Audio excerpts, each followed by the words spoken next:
Processing of goods or materials includes preparation, treatment, transformation, or conversion of goods or materials into another form of good or material for further commercial or industrial use or sale.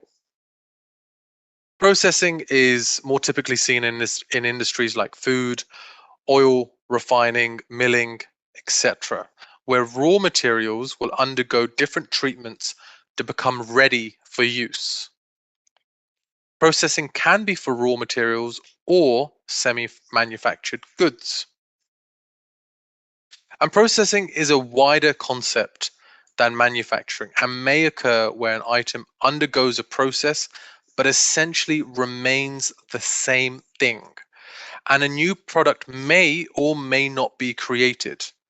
For example, rust proofing a car or freezing a food item before distribution, and also packaging for sale, where the underlying item remains the same, but there has been processing of that item.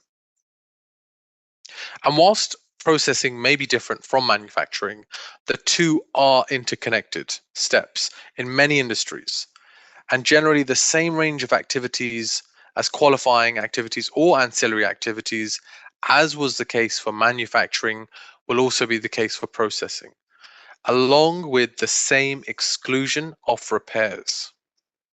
Also, the meaning of goods, as was discussed for manufacturing, will also apply for processing.